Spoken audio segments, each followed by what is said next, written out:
ridiculous. Well, here's the thing. Maybe. Sometimes. Tell me about this. I want to know more. Oh, yeah. No. Holy cow. We've had a lot of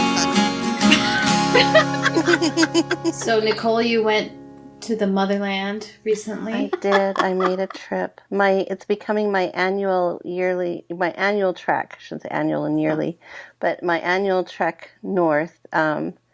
October, of course, is my favorite time of year to go, and it didn't disappoint. Although I did, I like to go up there in October because generally, or typically, it's a mix of rain and sun and fall leaves, and it's just true autumn weather. Mm-hmm.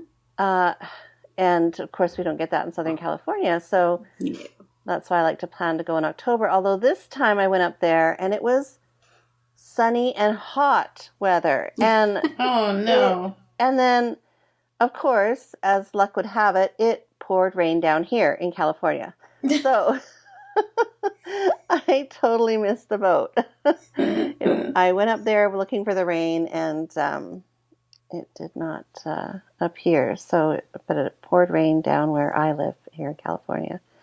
But no, I went up there and filled myself up with lots of good food and visited family and friends, and my parents celebrated their 50th wedding anniversary, so that was exciting. So it was great. I was happy to be back. Had my ketchup chips and poutine and came back loaded with lots of good chocolate. So yes, I am one happy girl now. So that is done. And then, but I no sooner got home and I had to turn around and go down to San Diego. My cousin and her family were visiting from Australia, so I spent the week with them, and then I'm just gearing up to head up to San Francisco for a few days to do a conference. So it's a crazy time of year. Mm-hmm. It's kind of all happened at once. But yeah, how about you guys? How have because we haven't talked in a while, have we? It's been a couple weeks. So have you been staying put? Have you been 1 week for our listeners, but 2 weeks for us between recordings? Mm-hmm. So. Yeah. Have you been watching the Meghan and Harry go to Australia tour? Oh. I've been watching it via Instagram. Mm-hmm. Yes. But you know how I feel about Meghan, so I watch it. I mean, I'm yes, I am. I'm watching their movements. Since we're talking royals, I saw a story the other day that I just loved so much. You know, there was the announcement of the royal baby-to-be. Yes. Mm-hmm. And there was a story that Harry is giving up drinking with his buddies while Meghan is pregnant. Giving up alcohol. Because she has to give up alcohol, which is a message that I like to see go out there. Mm-hmm. Like, of course she's not drinking because she's pregnant, and I will support her by not drinking also. As the parent of a kid with fetal alcohol syndrome. Yay! Right. Because there's so many mixed messages about that going on. Mm-hmm. And this just seemed like such a cool thing. Number one, to sort of, get the message out there. And what a nice thing to do also, if everybody wants to do that. If husbands want to do that, that's very nice. Yeah. So I was very pleased to see that. I don't follow the Royals news all that closely, but somebody else who's an advocate for fetal alcohol syndrome kids posted it on Facebook, and I'm like, hey, go Royals. Yeah. That's excellent. Well, it's nice to use that big platform for something meaningful. And am I remembering correctly, or is it just from the royal we? Did he sort of have a partying reputation? Yes. Yes, he did. Okay. Yes. All right. So he's basically exactly the character from the royal But he's we. also British, and typically British are stereotypically. I think they're more of a drinking culture than Americans. Right, so. right. Which is why this is particularly an important. Yeah. Let's make this cool. Yeah. So, nice. Although, did you happen to see Princess Eugenie's wedding dress at all? Since we're on the topic of Meghan and Harry, we're kind of diverging all over the place. But It seems like I heard something about it. I may have seen like pictures of it go by on social media. I wasn't paying much attention. But what was there about it that was noteworthy? It was kind of a cross between Meghan and Princess Kate. Yeah. Their wedding dresses. I don't know. Did you see it, Catherine? Yeah, I thought it was pretty. I thought it was, I liked the one that she wore for the ceremony better than the one she had for the reception. But speaking of like advocacy, the big story that she wanted known about the wedding gown was that she has a scar on her back from scoliosis surgery. Yeah. That's what I heard. Yeah, and she wanted it to be shown. So true. That's cool. Yes. Which apparently is a cause that she's worked for. So, yeah. Mm-hmm. Yeah. That's neat. Yeah. So it's so happening. interesting, like the amount of symbolism and the thought that when I got married, I just picked a dress that I liked, and that was that. I didn't really think much about my dress either. It was kind of, this looks good. It's a great price. Right, let's buy good this to go. one.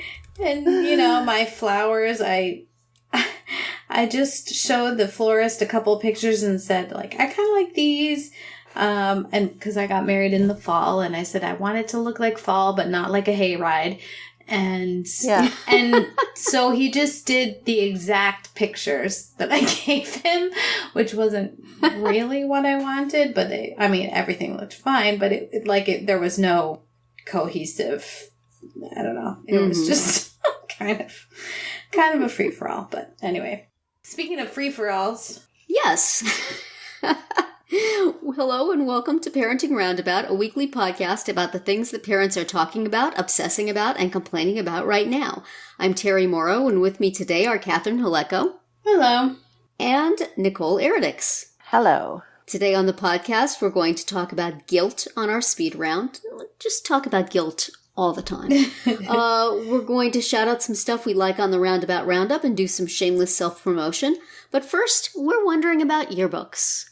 Catherine, what are we talking about yearbooks today? Yeah, this came up recently because Nicole's daughter is a senior and she also works on the yearbook staff. So we started thinking about just yearbooks and senior pictures and all the stuff that goes on, especially when you're a senior. But, yearbooks have traveled all the way down to the primary grades at this point. So just kind of like, what has your kids' experience been? What has your experience been? What's going on with yearbooks? What are the trends, Nicole, that Kristen is aware of?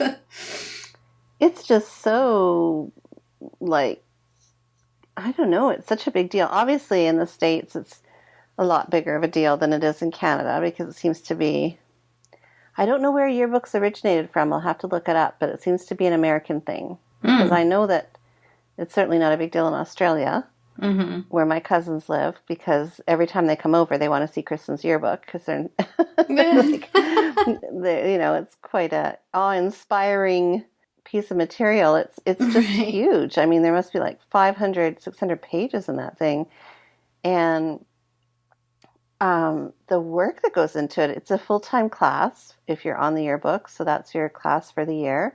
Oh. And the photos, I mean, our school is a big school anyway, or her school is a big school anyway, so there are a lot of pictures. We have 49 sports teams, I believe.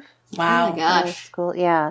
So just the sports pages alone are huge, the number of them. And then, of course, all the class pictures and then the different aspects of student life. So, yeah, it just seems to be a really, really intensive, thorough yearbook, although there is some room for improvement in the special education department. Oh, that. Well, that's a topic for another time. And yeah, and they, I mean, these yearbooks, they're up for awards. They win awards based on their layout and their design. And, there has to be a theme every year of what the theme of the yearbook. Like last year, I believe it was colors or different colors or wear different colors or something like that. And they have advisors who come in, and they've got different staffs the photography staff and the editing staff and the copy staff. And so it's quite an ordeal. And of course, for this book, you're looking at about $100, I want to say, to buy it. So yeah, it's a big deal. And I think I sent you some pictures of the senior pages, because the other aspect of that yearbook is the senior photos. When you get your professional senior photos done, your parents can buy a spot in the yearbook, either a page or a half page, and for the mere price of $300, $400. Wow. So it's really over the top. And I don't know if that's just because it's California and everything here is a little extra. Or if it's something that is nationwide, because I don't know here. I don't think they do the buying a page thing. But obviously, it is a big thing. My daughter hasn't asked. She's a junior now, and she hasn't wanted one. I think she'll only want the one from her senior year. Really? Yeah, she hasn't been interested in having one up until now. And also, they don't hand them out until the beginning of the next school year. Oh, that's weird. So, which she thinks is silly. She's like, how do you get, nobody can sign it. Like, if you're a senior, everybody's gone. So, that's not right. I know. That's kind of silly. That's really strange. Yeah. But the middle school, they're, just little paperback kind of basic, right?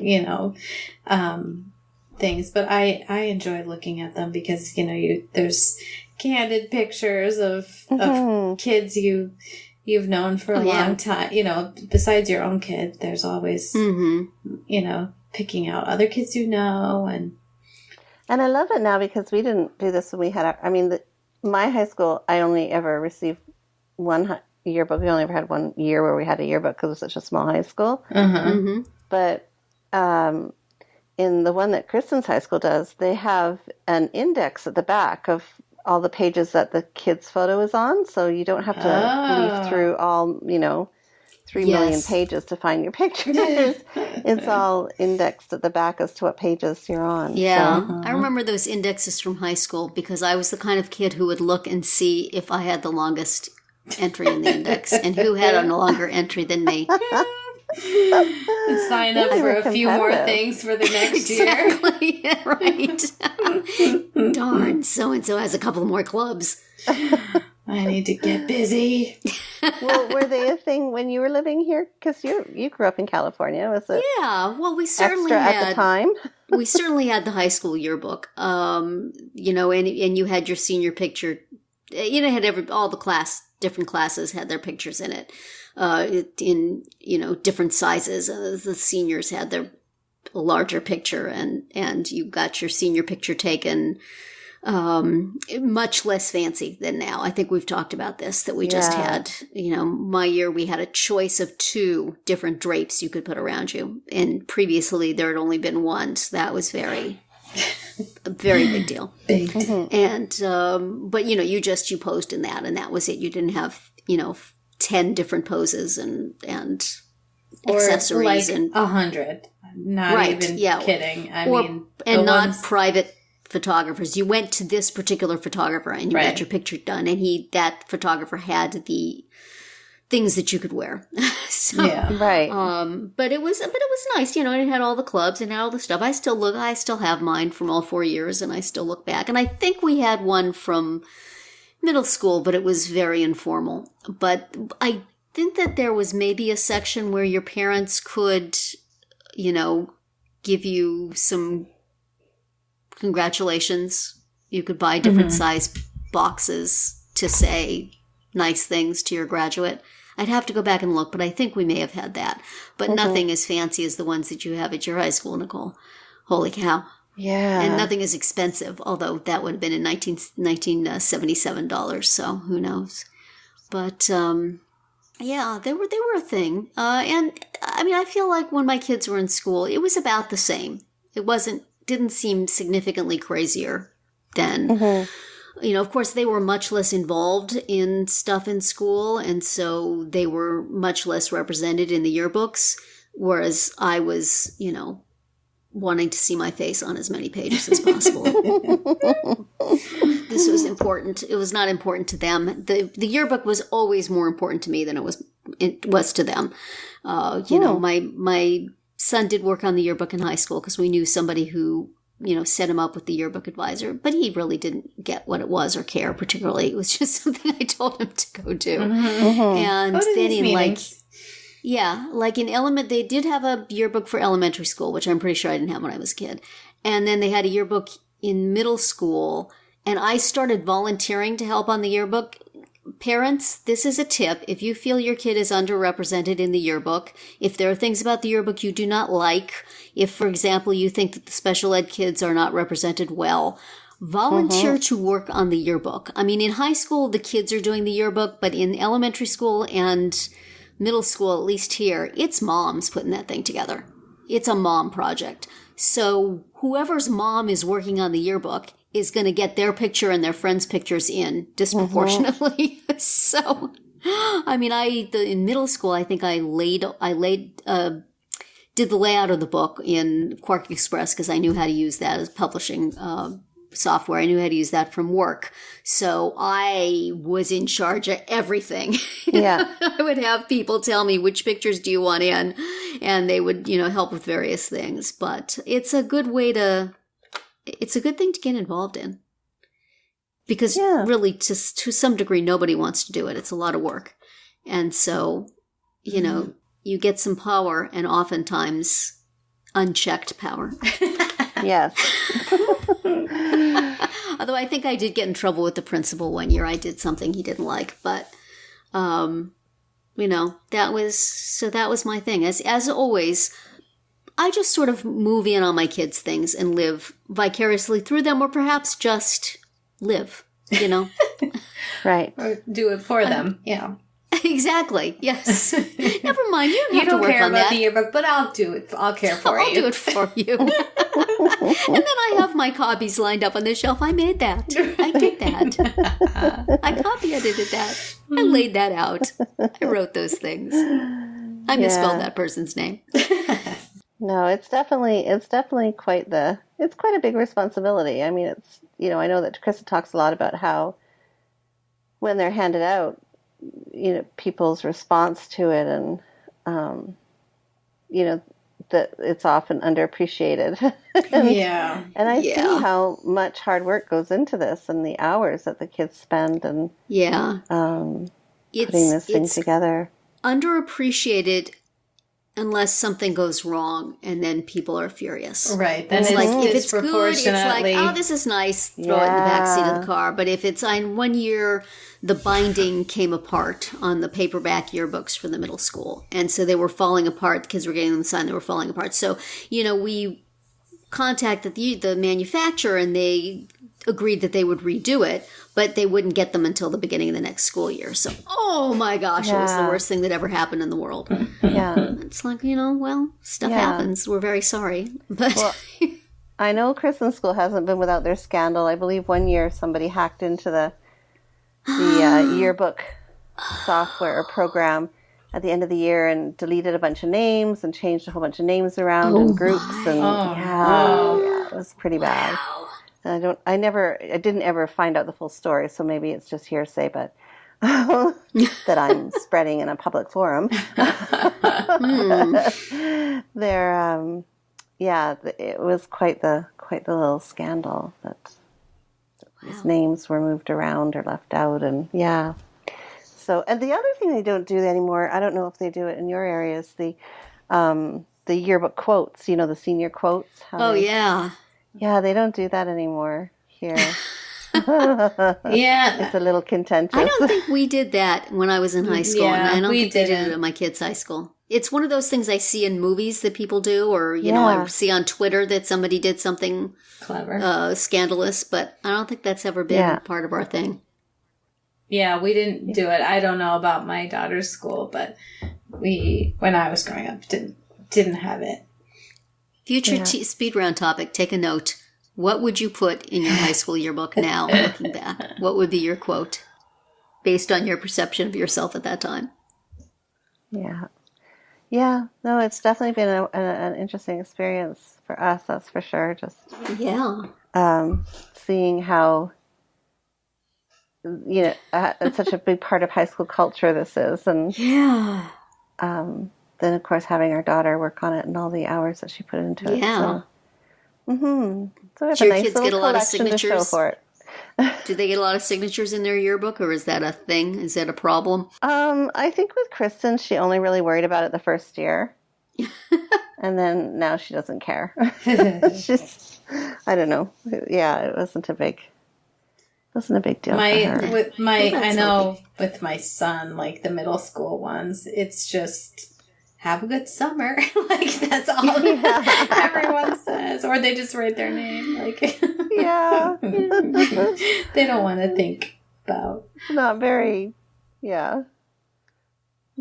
They don't want to come up with anything better than that. Yeah. I can remember looking at my parents' high school yearbooks and being so fascinated by that and reading all the stuff they wrote and or their friends wrote, and then thinking like, well, I wouldn't want my kids to read what mine said.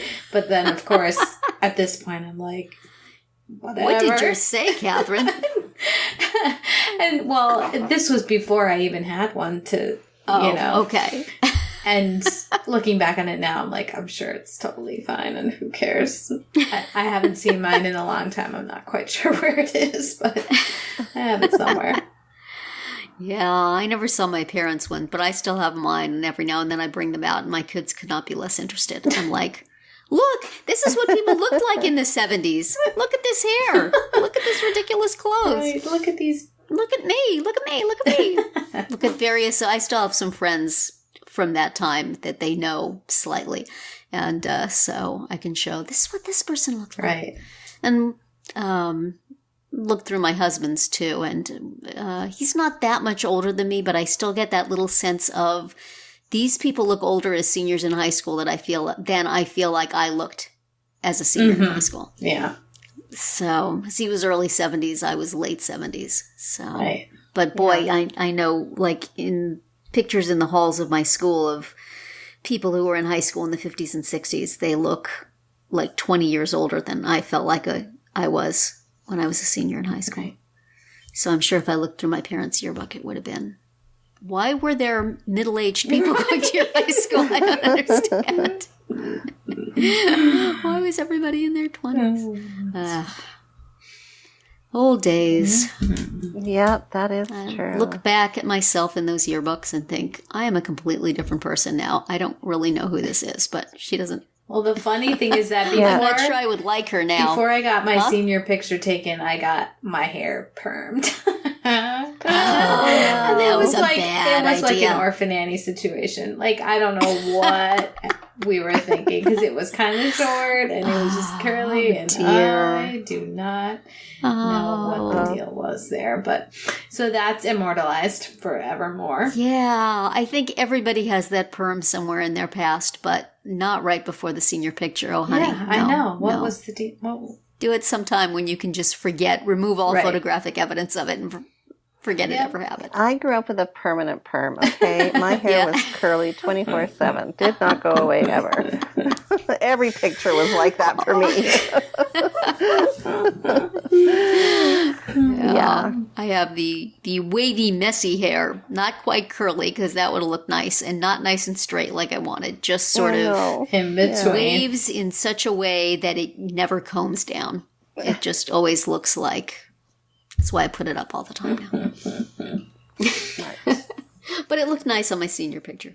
Had a nice little... It was cut right in the middle of a wave, so it looked like a comb. Oh. This is the secret. So you're looking fine. Yes. Yes. I like my senior high school picture. I know, because my kids look at pick up my 1 yearbook from 1986 and go, oh my God, Mom. Is that really you? I'm sure that's what mine would do if they And I was kind of a cross between preppy and punk. So it was, I had the collar that was up and then the dark eyeliner, and it was just a mess. It was just a gigantic mess. So, but I don't know. They're fun to look back on. I'm happy we have a little, collection of my kids at least that we can go through and have fun looking at. Daughter looks back on hers sometimes, I think, from elementary school, wistfully. Yeah. But the other day, one of my daughter's classmates from kindergarten posted a kindergarten picture on Instagram. Oh my! And it was super cute because and he tagged everybody, he knew everybody. It was it was funny. So yeah. Well, now that we're feeling all good and nostalgic, maybe it's time to bring ourselves down a little bit. Feel bad? Yeah. Reality check. A lengthy time of warm nostalgia and a speed round of guilt. There we go. Yeah. Well, we're pretty good at doing that, aren't we? We're pretty good at. We are excellent. Feeling guilt, talking about guilt, describing guilt. I, of course, am going through some major guilt right now, which is why I suggested we do this topic earlier on. Because I don't know how I'm going to get out of this one. Oh, no. Oh, but... So... Yeah, so on our speed round topic of what are we feeling guilty about right now, this afternoon, my family, they were leaving. They were going back to Australia, my cousin and her kids. And we went, but before they left, we had some time to pass. So we thought we'll go to the Halloween store because they're just starting to celebrate Halloween in Australia. It's not what it is here. It's very, very basic Halloween stuff. So I thought, let's go to the Halloween store and I'll show them around.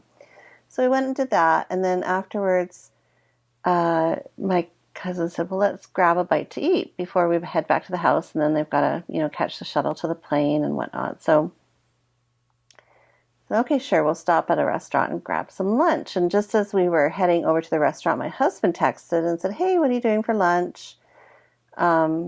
I'm free. I can meet you somewhere. And I'm like, oh, yeah, sure. Come on over. We're going to have lunch over at this restaurant. Meet us there. And so he comes on over and we sit down. We're having a great time. And, Kristen's snapping pictures. And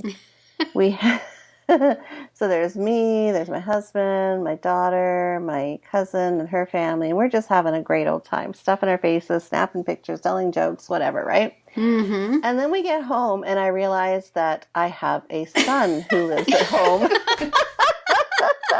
Who somehow I forgot to invite to lunch. And he comes downstairs. He's like, well, where were you? I got these pictures of you all at lunch.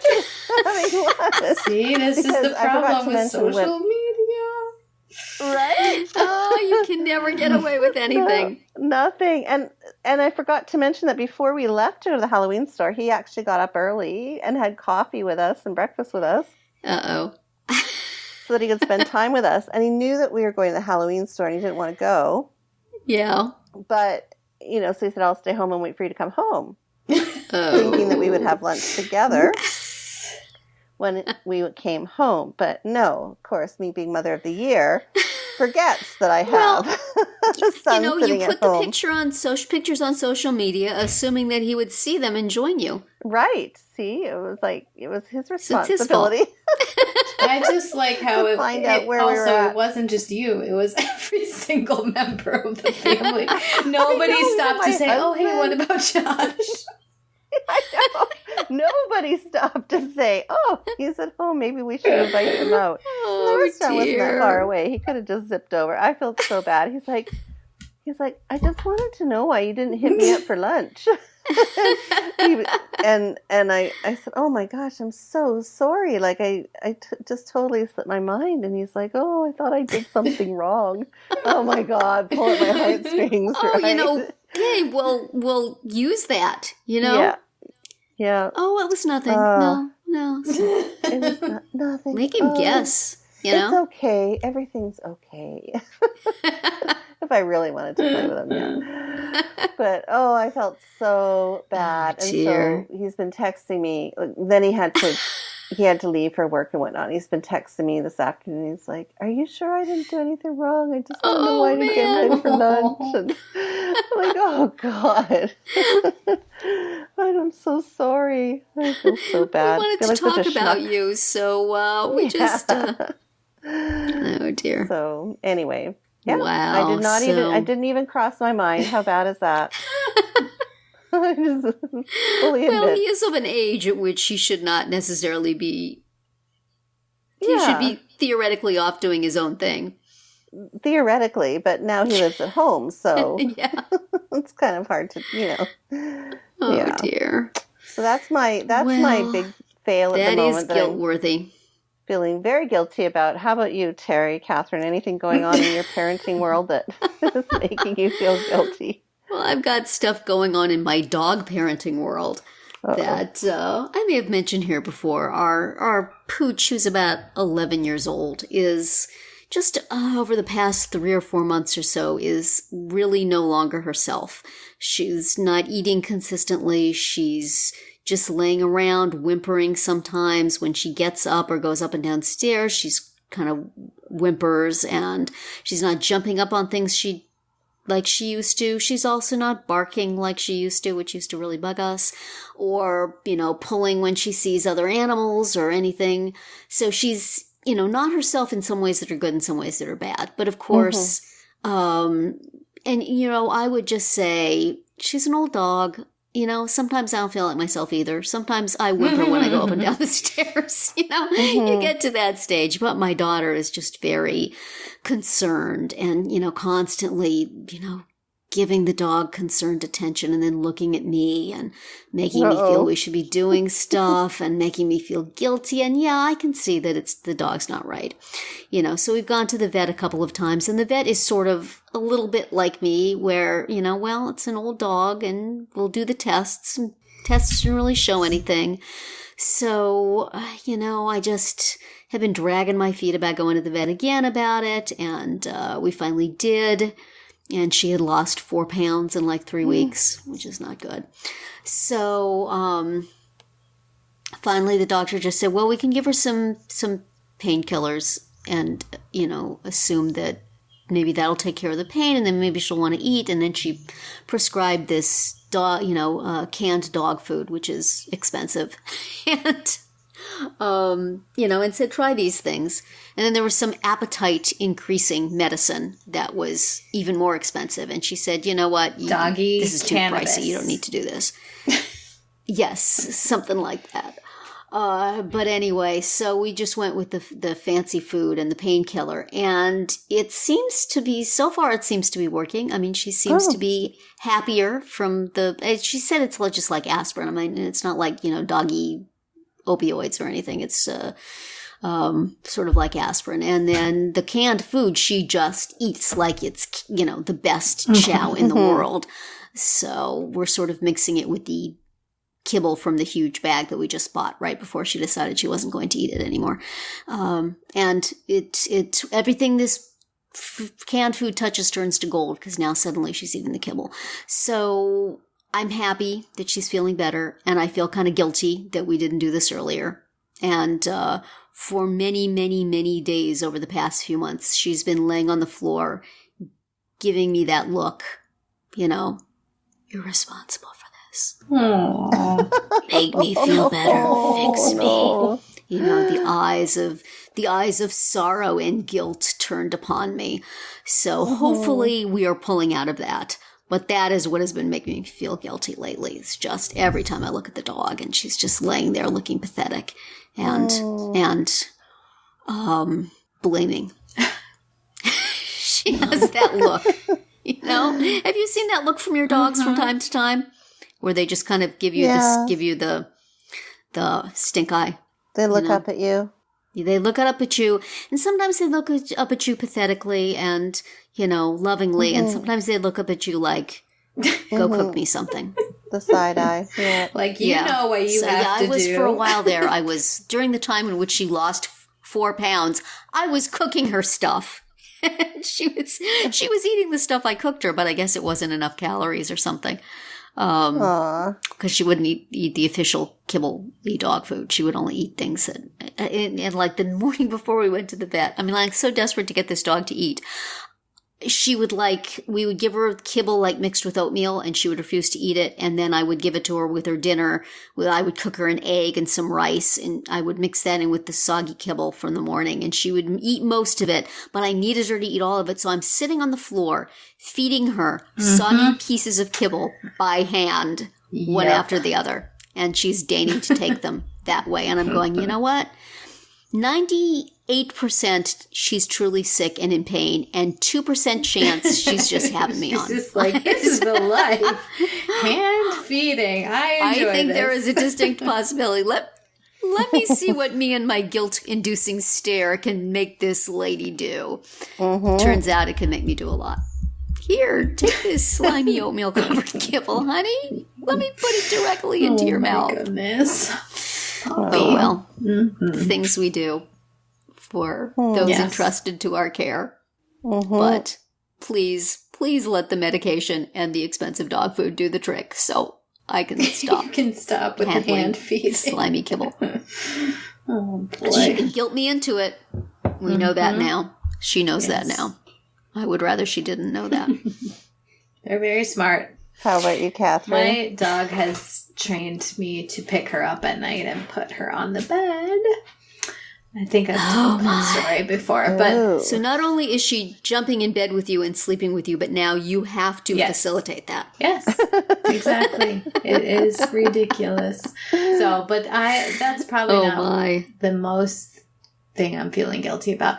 I mean, right now I have 2 volunteer sign up emails sitting in my box that are like, sign up for us, we really need help. You know, those are always. Do you feel a victim to those? Well, one of them my name is already in there. So I've already agreed to do that. The other one, it's like they only need, 4 people or something. And I'm just like, why do I have to be one of those 4 people? Because if I do, then it involves like 2 cars driving to another town. And I'm like, that's so environmentally wasteful. Man. I'd rather not do that. So that kind of thing. So, Yikes. And then my 8th grader... I got an email from his teacher. Yeah. And he did poorly on an assessment in math. And according to the teacher, he chose not to retake it to try to improve his score. And when the teacher asked him, like, basically, do you care? He said, no. Oh, no. Oh, boy. So, of course. Dealing with that fallout. Yes. So, of course, as soon as I see my son, did you tell your teacher you didn't care that if you were getting an F? He's like, I might have. I'm like, okay, great. Oh, dear. That's good. So, have you made it clear that you care? Yes, I have. So we'll see if that... and that he will care when you exact whatever punishment you have in mind. At the parent-teacher conference next week. We talked about here on the podcast last week. So, and then there's the perpetual guilt over his screen time. But, Right. Well, I don't think that ever ends, does it? So... That never goes away. I feel guilty for myself. Yeah. Well, and now, Apple tells you once a week, how many hours you spent on your device. Like, stop it. I don't want to know that. Oh, really? Yeah, with the latest software upgrade. Doesn't it? I saw that app. I mean, I saw that app exists, but I don't know where it's hiding on my system. All I know is that it just pops up on my home screen like once a week. This week, you were on your device for, 40 million hours. Oh, no. I was listening to an audiobook this week. What was it called? It was I think it's called Make Time or something like that. It was about changing your habits to find more time in your life, which sounded good to me. And we'll have it in the show notes. I'll find the title to it. But I was listening to it, and there was a lot of stuff about, log out of stuff on the internet, log out of your social media, go in, look around, and then log out so that the next time when you're tempted to go look, it'll be a little more difficult. And then maybe you'll decide to do something else. And make your phone, take all social media off your phone, and then make it harder to find stuff. They were saying delete apps, which I didn't want to delete, but they were also saying put them further, make yourself scroll through menus to get to stuff. And so I did all of that. I reorganized my phone like that, and I felt very good about myself for one day. And then I went back to all my I'm not doing this. Of course. I can just ask Siri to open stuff. I don't even have to scroll through. You found the workaround. Oh, no. And it only took you one day. I did. It did.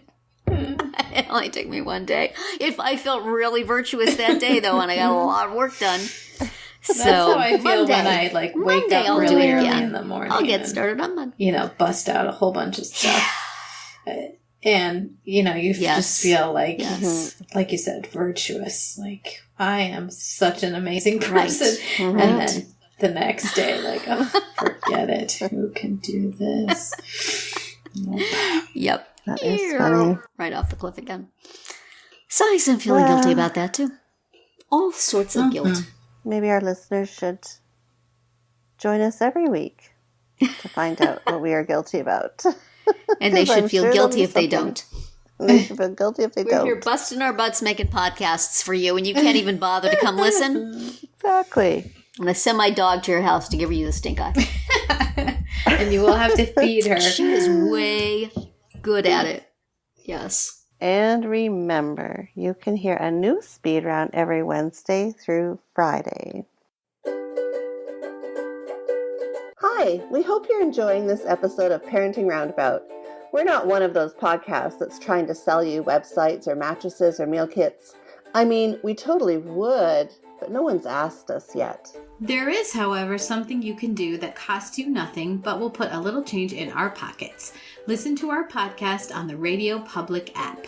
Download the app to your iPhone or Android device and listen to Parenting Roundabout there, and we'll get paid for each listen. Plus a little more if you listen a lot. We think you'll enjoy listening to all your podcasts on this app, but if you could at least listen to Parenting Roundabout there, we'd be very grateful. Now, back to the episode. Now we are going to bring you some of the things we've read or seen or used recently that we want to shout out and share with you on our Roundabout Roundup. I think as I mentioned in past episodes, I went to the Gluten-Free and Allergen Friendly Expo in Secaucus, New Jersey this past weekend as we're recording, which will be 2 weekends ago as you're listening to this. But I had a great time. I went a little bit on each day. One thing I found out is that I am getting old and that I have about an hour and a half of walking around holding a bag full of stuff in me, and then I have to go lie down.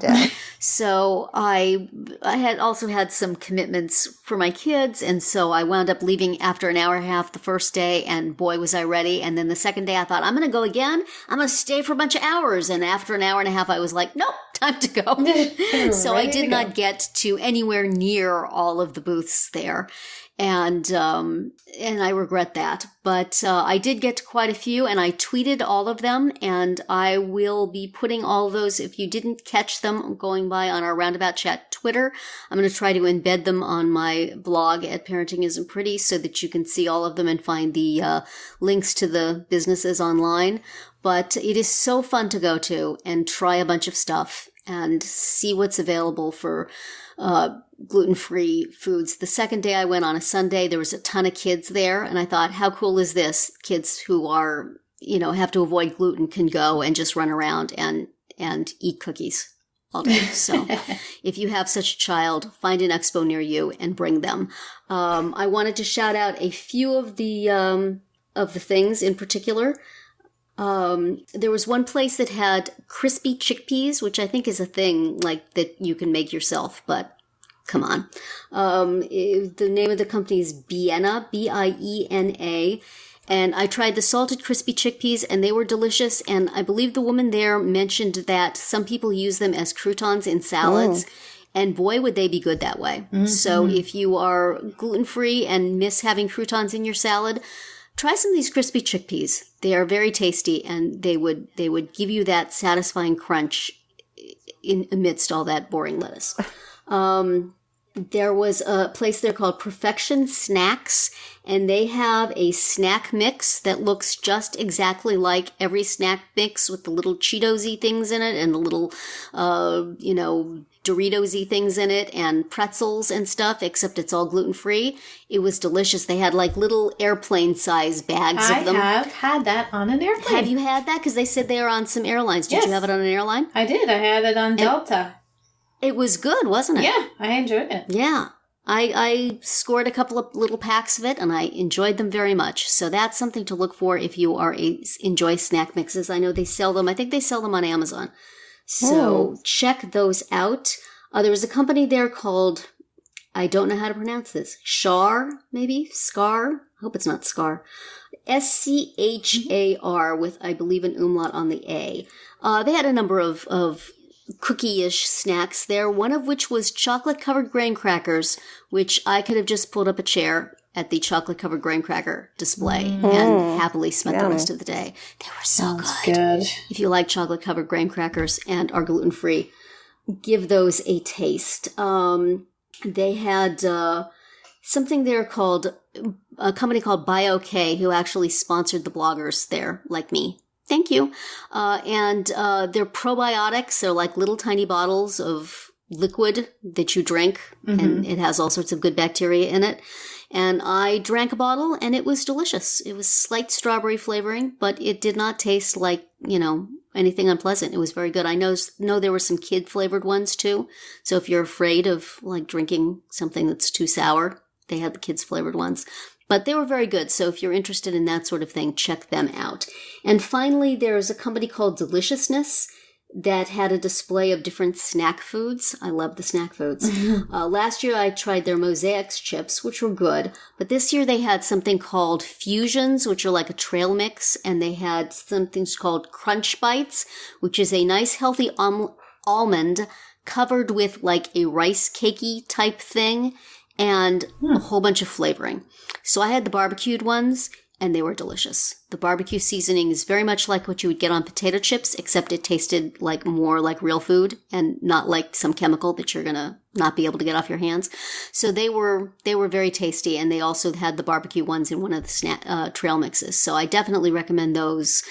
I think that they're like available in maybe Trader Joe's or Whole Foods, those types of places. But I'll put links to all these in the show notes, and check those out in particular, and then go look at my blog, and you can find a whole bunch of other places that I tried stuff. So there's so much neat stuff out there for gluten-free now, more and more and more stuff. Yeah. So my daughter recently, she was on antibiotics, and so the doctor told her to take a probiotic too. And and even when she finished her course of antibiotics, she's like, I should just keep taking these, right? I'm like, yeah, sure. You could, that's good for you. Yeah, was it like the little drinkable stuff? No, or was she it just got the pills. But she just said, whenever I take one, I just feel like I'm spreading love to my body. Well, I was at this BioK booth, and they have these little bottles of them. And, as I'm drinking it, she said, what we tell people is you can have maybe a third of a bottle at a time or stuff. They have little caps for them and all that. I'm like, if I drink this whole thing, am I going to explode with bacteria? She said, no, it's okay. So I felt pretty good. Yeah. It was good. So, well, I was going to say something a good food related too, which is, and Terri and I have both talked about WeightWatchers here on the podcast recently, but I just wanted to mention that the app, which they keep changing, but this part has stayed the same, and I think it's very helpful. They have recipes built into the food tracking piece of the app. So if you are like me and you have random vegetables that you get in your CSA farm box, and you're like, I should make something with this gigantic spaghetti squash that I got. And I know how to make spaghetti squash and, put marinara sauce on it and that's it. But if you look in there, then you can find a recipe and it might be something a little bit different that you hadn't made before. And it'll be, like low points on WeightWatchers. So nice. It's kind of handy. Cool. Because I'm not very good about like Pinteresting recipes or keeping recipes or having, we have a million cookbooks, but I don't want to sit there and look up, spaghetti squash in 14 cookbooks till I decide what I'm going to make with it. So I like being able to just search it up on the app. So it's handy. Very nice. And another nice thing about recipes in the Weight Watcher app is that you can enter your own recipes in and it will figure up the points for them. Oh. Which I've done. And also, if you then quit Weight Watchers and then you gain your weight back and you come back and you sign up with your same login ID and all that, the recipes are there waiting for you. You don't have to enter them all again. It's very nice. Thank you for holding on to those. Thank you for doubting that I was going to stay away forever, Weight Watchers. Thank you for knowing I would be back and want those. Yes. That's You're right. the king.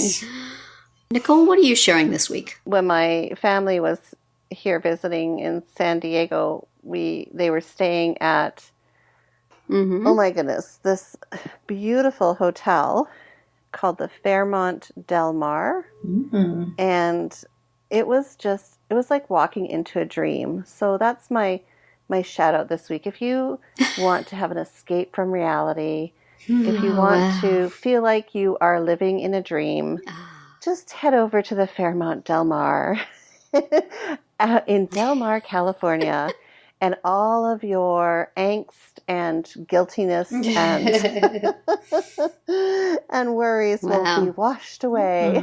The minute they, greet you at your vehicle to help you out of your vehicle and open the front door from you, and then this amazing, I don't know if it's a cinnamon or a pumpkin spice or something, is some kind of aroma is wafting through the lobby, and the piano's playing and it's kind of this Mediterranean feel, the decor, and everyone's just so smiley and friendly, and so I don't know. I have to say, it kind of sounds like at some point I'm going to feel guilty about how much money I'm spending. I didn't have to pay for it. So this is the clue. Get somebody else to pay the bill. Get somebody else to put the bill. Well, I have to admit, I actually didn't stay there. I just went to visit because they were staying there. And then I just, I had to truck off at like 9:00 at night to my Best Western 3-star hotel. Let's get real here. Yes. But this way you got to enjoy the environment for free. There you go. For free. Absolutely. So it was delightful. And it was just this beautiful winding drive up to the hotel. And at night, the lights all lined the drive. And it was just gorgeous. So lovely. Yeah, I felt like I was on another planet. So Fairmont Del Mar, if you would like me to come and visit and talk about your hotel, we'll advertise it for you on this podcast. That's right. Yes, I think we should all. We're going to have a podcast retreat there, actually. There we go. Exactly. We need a podcast retreat, and then we will talk about all the wonderful facilities that your hotel has. Right. Mm-hmm. So it was definitely, it was just outstanding. Yeah. Nice. So. Good. Well, now for our final segment, we're going to do a little shameless self-promotion and direct you to some things on our sites that we think you should take a look at. I'm just going to mention throwing back to highlights. I have a couple of Halloween stories up on highlights. They're not from this year, but they are seasonally appropriate. So still useful. So they were cute. So we'll have the links up for those. And how about you, Terri? Well, I sort of already did my shameless self-promotion in that I'm going to have a post about the expo on my blog. So check for that. And Nicole, what do you have today? I will be putting up some materials that I will be referring to at a workshop I'm doing this coming week in San Jose, California. And I'm not sure when exactly, how that will relate to the audience in terms of days. But anyway, I'm putting up the materials on my website, theinclusiveclass.com, and it's called the Inclusion Collaborative Conference Supplemental Materials. And it's just different links to inclusive education. I'm going to put my slide deck up there from the conference, so if you didn't get a chance to attend, you'll see the slide deck there. And just some resources and things that I'll be referring to. So check that out. Well, that's it for this week's episode of Parenting Roundabout. We hope you enjoyed it and that you'll join us every week. You can listen to podcast episodes on Radio Public or download them from Apple Podcasts. Please subscribe so that you get all of our podcasts and mini podcasts. You can also follow us on Twitter, where I am at Nicole Erdix, Catherine is at C. Haleko, and Terri is at Momitude. You can also follow the podcast on Twitter at Roundabout Chat, and look for us on Facebook, Pinterest, Tumblr, YouTube, and Instagram too. Best of all, stop by our podcast page at parentingroundabout.com and read recaps, find links on everything we've mentioned, and talk back in the comments. Thanks to John Morin at johnjmorin.com for providing our in and out music. And I wish everyone a great week.